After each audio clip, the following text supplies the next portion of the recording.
गीता अमृत में आप सभी का स्वागत है। तो हम आ गए हैं भगवत गीता अध्याय 10 श्लोक क्रमांक 27।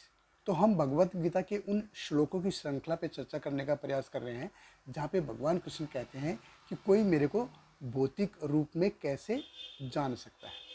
तो भगवान अपनी विभूतियों के बारे में बता रहे हैं, अपने ऐश्वर्यों के बारे में बता रहे हैं। तो भगवत गीता अध्याय 10 श्लोक क्रमांक 27। भगवान कृष्ण कहते हैं, उच्च सर्वसम अश्वानाम विद्धि माम अमृत उद्भवम एरावतम गजेंद्राणाम नराणाम च नराधिपम। भगवान कृष्ण कहते हैं, घोड़ों में मुझे उच्च सर्वा जानो, जो अमृत के लिए समुद्र मंथन के समय उत्पन्न हुआ था। गजराजों में मैं ऐरावत हूँ तथा मनुष्यों में राजा हूँ। तो देखिए, समुद्र मंथन की जो कथा है ये श्रीमद् भागवतम के 8वें स्कंद में आती है कि जब देवताओं और दानवों ने एक संधि की थी कि अमृत को पाने के लिए, तो अमृत को पाने के लिए देवता और दानव दोनों साथ साथ आए। देखिए, ये भौतिक जगत है, ये ऐसे ही काम करता है कि हमको इसमें एडजस्टमेंट करना पड़ता है कि जब जो चाहिए जैसा चाहिए मेरे को मिलेगा, ऐसा होता नहीं है। जो हमारी इच्छाएं हैं वो पूरी होती नहीं है। तो देवताओं को दानवों से सख्त नफरत है, दानवों को देवताओं से सख्त नफरत है, लेकिन चूंकि अमृत चाहिए इसीलिए साथ में आए हैं। तो भौतिक जगत ऐसे ही काम करता है, चाहे देखिए कोई भी संबंध हो, कोई भी कार्य हो या कोई भी क्षेत्र हो, जब तक हम एडजस्ट नहीं करेंगे हम जीवन सही से नहीं जी पाएंगे। अगर जीवन सही से बिताना है तो हमको एडजस्टमेंट करना ही पड़ेगा। तो मंदराचल पर्वत को मथनी के रूप में इस्तेमाल किया गया। अब मंदराचल पर्वत इतना भारी है, गर्भोदक सागर में उसको लेके आया गया, और वसुकी नाग है उसको रस्सी के रूप में इस्तेमाल किया गया। अभी एक तरफ से दानव खींच रहे हैं और एक तरफ से देवता खींच रहे हैं, और मंदराचल पर्वत है वो दबाव के कारण नीचे जा रहा है, और ऊपर से वसुकी नाग है वो आग उगल रहा है। तो भगवान आए कूर्म रूप में और नीचे से उन्होंने अपनी पीठ के ऊपर मंदराचल पर्वत को धारण कर लिया, और ऊपर से अजित के रूप में मंदराचल पर्वत को पकड़ लिया। तो देखिए, समुद्र मंथन से हमको कई तरह की शिक्षाएं मिलती हैं। तो एक तो कोई भी चीज़ हो, कोई भी कार्य हो, जब तक उसका आधार भगवान की संतुष्टि नहीं है वो हमको शाश्वत आनंद नहीं दे सकती। अब इंद्रिय भोग है, मनोभोग है, ये हमको शाश्वत आनंद नहीं दे सकते। भगवान ने भगवत गीता में जैसे बताया है, यज्ञ अर्थात कर्मणि अन्यत्र लोको अयम कर्म बंधन, कि जीवन कैसा होना चाहिए, यज्ञ रूप में होना चाहिए, नहीं तो हम कर्म के बंधन में फंस जाएंगे। तो समुद्र मंथन हुआ तो शुरू में सबसे पहली चीज़ क्या निकली, हलाहल विष निकला। देखिए, फिर से भौतिक जगत कैसे काम करता है कि हम भौतिक जगत से कुछ और आशा करते हैं और जीवन हमसे कुछ और ही मांगता है। तो जो हम चाहते हैं वो हमेशा होता नहीं है।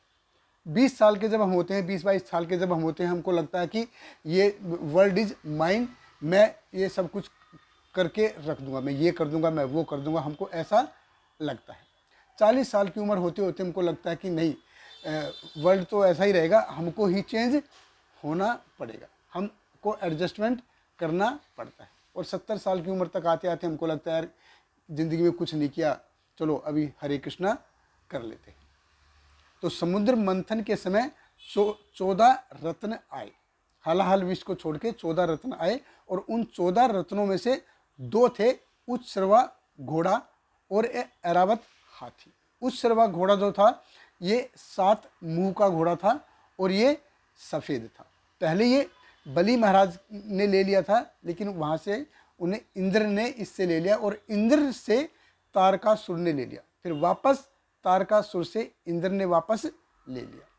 और ऐरावत हाथी ये 4 सूंड और 4 मुंह वाला हाथी था, तो जिसको इंद्र ने अपना पर्सनल वाहन बनाया।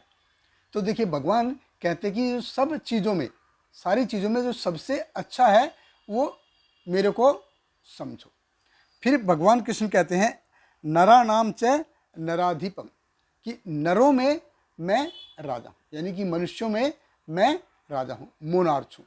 तो देखिए पहले राजा कैसे तपस्वी होते थे, साधु होते थे, राज ऋषि होते थे, यानी कि राजाओं में ऋषि, वो ऋषि जैसा जीवन बिताते थे। देखिए संसार पे जो रूल हुआ है ये ऐसे ही हुआ है कि एक पर्टिकुलर टाइम आया तो सब राजा ने सब कुछ छोड़ दिया।